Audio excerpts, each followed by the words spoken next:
반갑습니다. 김지영 목사입니다. 누가복음 2장 52절에 보면 날마다 키가 자라가고 지혜가 자라가며 하나님과 사람들에게 점점 더 사랑스러워 가시더라 하는 구절이 있습니다. 우리 어린이들이 이렇게 성장해야 됩니다. 육신의 성장과 영적인 성장이 이루어져야 됩니다. 지식적인 성장, 사회적인 성장 균형 맞춰서 자라야 됩니다. 그런데 사실적으로 세상의 모든 어린이들은요, 학교에서나 학원에서나 세상적인 성장만 계속 이루어지고 있습니다. 세상적인 지식이 점점 늘어가고 세상의 것을 보는 그 눈만 점점 밝아지고 있습니다.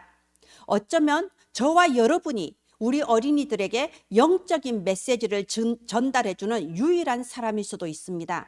여러분, 우리는 어린이들에게 영적인 메시지를 전달해야 됩니다. 영적 메시지가 무슨 메시지인가요? 눈에 보이는 세상을 넘어서서 보이지 않는 가장 근본적인 것을 가르쳐주는 본질적인 메시지입니다. 그래서 오늘 제목이 갈등과 본질이에요. 우리가 이번 2과에 이 갈등과 본질, 이 메시지를 전달하면서 우리 랩런트들이 세상 사람들이 알지 못하는 영적인 성장이 이루어지며 정말 갈등 상황 속에서 보좌의 능력으로 그 갈등을 능히 이겨나가고 바꾸어 나가는 그런 영적인 서밋으로 자라게 되기를 예수님의 이름으로 축원드립니다. 기도합니다. 하나님 은혜를 감사합니다. 오늘 또 후대에게 정확한 메시지 전달하고 있는 전국과 세계 부모 그리고 교사들에게 성령의 충만한 은혜를 부어 주시옵소서. 우리의 영안이 열려지게 하시고 하나님께서 주신 미션을 능히 감당할 수 있을 만큼 갑절의 영감을 부어 주시옵소서. 살아계신 예수님 이름으로 기도합니다. 아멘. 네, 이번 제목이 갈등과 본질인데요. 먼저 우리 어린이들에게 이 단어의 뜻을 좀 알려줘야 될 것 같습니다. 갈등, 의견 차이로 서로 다투는 상황, 본질, 가장 중요한 근본. 네, 이렇게 먼저 단어의 뜻을 좀 알려주시고요. 자, 이제 서론을 보도록 하겠습니다. 우리 이 5월의 서론은요, 우리 랩런트들은 왕을 살리는 영적 황제라는 겁니다. 지난 1과 같은 경우에는 요셉과 바로 왕을 대비해서 진짜 황제는 바로가 아니고 요셉이다. 육신적인 눈으로 보는 것과 영적인 눈으로 보는 것은 다르다. 이게 전달됐습니다. 2과도 마찬가지입니다. 2과에는 모세와 바로 왕을 함께 나왔습니다. 여러분, 육신의 눈으로 봤을 때는요, 이 바로 왕이 세계 최고의 왕이에요. 이 모세는요, 아무 힘없는 80세 노인이에요. 감히 바로왕 앞에 나간다는 것 자체가 말도 안 되는 일이에요. 그래서 모세가 육신의 눈을 뜨고 말했을 때는요, 내가 뭐라고 바로왕 앞에 갑니까? 보낼 만한 사람을 보내소서, 이렇게 말할 수밖에 없었습니다. 그런데 영적인 눈을 뜨고 보면요, 이 바로왕이 아니라 모세야말로 가장 능력 있는 최고의 권세를 가진 영적 황제예요. 그래서 우리 랩런트들이 정말 육신의 눈이 아니라 영적인 눈을 뜨고 내가 누구냐?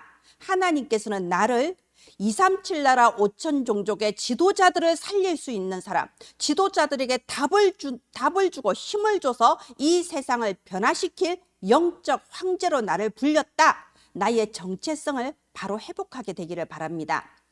이 왕을 살리는 영적 황제라면 가장 중요한 것은 뭐겠어요?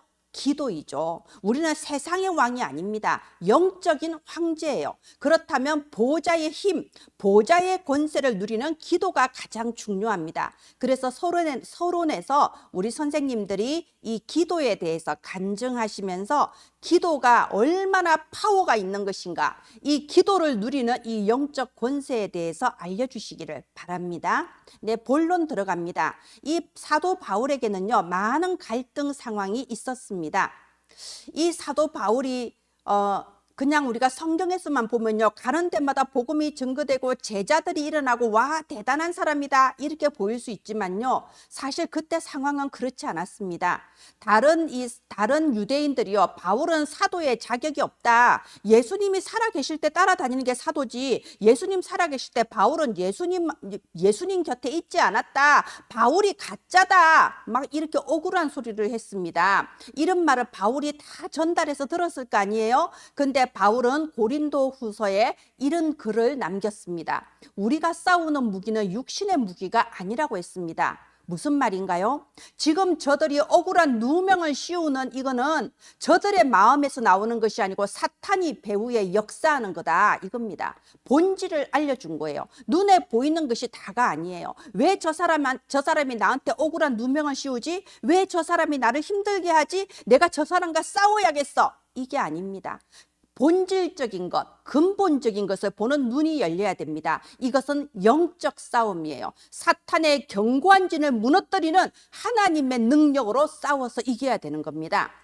그리고 또 가짜 사도들이요 자꾸 일어났습니다. 바울이 고린도에서 이 많은 제자들에게 복음 전해서 고린도 교회를 일구었습니다. 근데 바울이 선교 여행을 떠난 사이에 이 유대의 거짓 사도들이 들어온 거예요. 오직 복음 아니야. 예수 믿는 거 좋기는 좋은데 예수만 믿는다고 다냐? 예수 믿어도 네가 사는 것도 똑바로 살아야지. 율법을 지키고 선하게 살아야지. 그래야 구원받을 수 있어. 그냥 들으면 너무 옳은 말 같잖아요. 정말 이 사람들이야말로 말과 행동이 일치하는 올바른 사람들인가 보다 착각하기 좋잖아요. 그런데 거짓 사도입니다. 예수님께서 살아계실 때도요, 이 바리새인에 대해서 여러 번 말씀하셨잖아요. 회칠한 무덤이다. 너희들은 겉만 번지르라고 속은 오히려 썩어 있다. 막 이러면서 얼마나 독사의 자식들아 막 이렇게 막 말씀하셨잖아요. 그래서 이 바울이요, 너희들이 겉으로 보이는 저들의 저 말과 저들의 저 행동에 속지 마라. 고린도후서 11장 14절에 사탄도 자기를 광명의 천사로 가장한다. 말하자면 사탄도 이렇게 사람들에게 올바른 사람인 것처럼 정말로 내가 천사인 것처럼 속일 수 있다. 속지 마라. 무슨 메시지인가요? 본질을 말해주는 메시지입니다. 눈에 보이는 육신의 것에 속지 말라는 겁니다. 그리고 3대지 가장 중요한 부분이 나옵니다. 이 바울에게는요, 이 해결되지 않는 육신의 질병이 있었습니다. 아니, 바울이 기도하거나 바울이 손만 얹어도 병든 사람이 낫는데, 아니, 바울 자신의 질병만은 낫지를 않는 겁니다. 그러니까 바울이 이걸 놓고 얼마나 기도했겠어요. 정말로 하나님, 내가 복음 전하는 사람인데 내 몸의 질병이 낫지 않으니 하나님 창피합니다. 낫게 해주세요.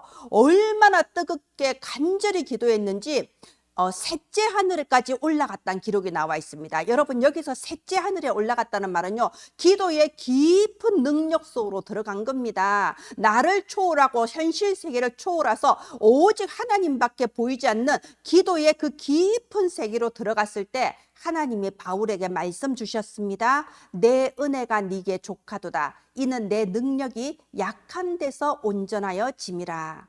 여러분, 이게 무슨 뜻인가요? 우리는 많은 착각을 합니다. 내가 원하는 대로 기도 응답을 받아야, 내가 원하는 대로 문제 해결이 되어야 그것이 능력이라고 생각합니다. 그리고 주변에 항상 그걸 자랑하고 싶어 합니다. 나는 이런 응답을 받았고, 나에게는 이런 능력이 있고, 내가 이것을 가졌고, 세상 사람들은요, 언제나 자기의 좋은 것, 잘 되는 것을 자랑하려고 합니다. 근데 바울은요, 나의 약한 것을 자랑하겠다 했습니다. 무슨 말인가요? 나의 연약한 것을 통하여서 하나님의 능력이 드러나며 하나님은 나의 이 연약함을 통하여서 세계 살릴 힘을 주신다. 이 답을 깨달은 거예요. 바울은요, 자기 병이 낫지 않아도 상관없었습니다. 이 깨달음 후에 하나님은 바울에게 세계를 살릴 수 있는 힘을 주셨습니다. 그래서 우리 랩런트들에게 꼭 말해주세요. 때로는 기도 응답이 안 되는 것 같고, 때로는 내 문제가 해결이 되지 않는 것 같고, 아니 나는 랩런트인데 대체 나는 왜 이 모양일까? 여러분, 거기에 속으면 안 됩니다. 언제나 연약함은 내게 있을 수 있지만 거기에 속아 넘어가면 이게 상처가 되고요, 사탄이 내 안에 심어놓은 가시가 돼요. 그래서 이 상처는 뭐라고 합니까? 영적인 암세포라고 하잖아요. 어릴 때 여기에 대해서 하나님의 말씀으로 답을 찾지 못하면요, 겉으로는 교회 잘 다니고 있는 것 같지만 언젠가는 이게 나오게 돼 있습니다. 영적인 문제로, 이런 큰 문제로 나타나게 돼 있습니다. 그래서 여기에 대해서 하나님의 말씀으로 답을 찾아야 됩니다. 하나님은 우리에게 나쁜 것을 주지 않습니다. 내게 지금 문제처럼 여겨지고 나의 연약한 부분처럼 여겨지겠지만요, 하나님은 그것을 통하여 하나님의 능력을 드러내시고 이 연약한 나를 세계복음할 주의 종으로 세워나가시겠다는 그 뜻입니다. 그래서 내게 있는 문제가 사탄의 가시가 되느냐, 아니면 하나님이 내게 베푸신 지극히 큰 은혜가 되느냐? 이게 너무 중요합니다. 이 부분이 여러분 전달하기에 조금 까다로울 수도 있습니다. 그러나 우리 렘넌트들이 만약 이 사실을 깨달을 수만 있다면 어렸을 때 나의 여러 가지 어려운 부분이나 연약한 부분에 대하여 하나님의 은혜다.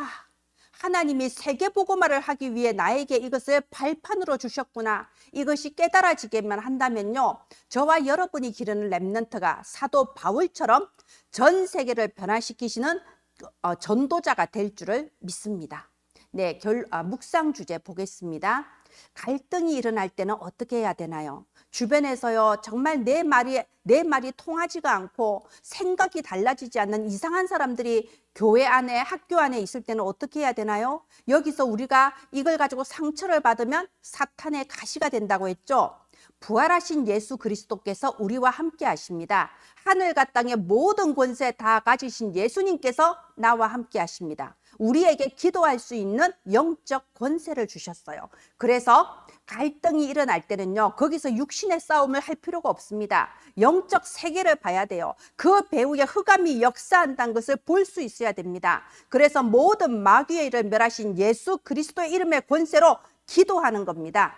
자, 그래서 이게 결론으로 그대로 연결이 됩니다. 기도의 힘을 가진 렘넌트, 눈에 보이는 것에 속지 않고 근본적인 것을 바라보며 기도할 수 있는 렘넌트는요, 하나님께서 그 미래를 완전히 보장해 놓으셨습니다. 하나님께서 너를 교회 살리는 주역이 되게 하시고 삼시대를 열어서 현장을 살리는 주역이 되게 하시며 세계 선교를 위해 준비하신 히든 카드가 되게 하신단다. 하나님께서 너의 미래를 이미 다 보장해 놨으니까 지금 문제나 갈등에 전혀 흔들리지 말고 근본을 보도록 해. 하나님은 이번에 너의 영안이 열릴 수 있도록 이 모든 것을 허락하셨단다. 이렇게 전달되기를 바랍니다. 네, 기도합니다. 하나님 은혜를 감사합니다. 말씀이 지식이 아니라 하나님의 음성으로 우리 렘넌트들의 영혼 속에 텍스트북으로 각인되게 하여 주시옵소서. 내 주변에 일어나는 문제와 상황과 사건들 속에서 하나님의 뜻을 깨닫고 하나님의 권능을 체험할 수 있는 핸드북이 되게 하시며 우리 렘넌트들의 미래에 하나님께서 반드시 이루실 그 비전을 볼 수 있는 노트북이 되게 하옵소서. 이 일에 하나님의 뜻대로 온전히 심부름하는 모든 교사들, 부모들 되게 하소서. 예수 그리스도 이름으로 기도합니다. 아멘. 감사합니다.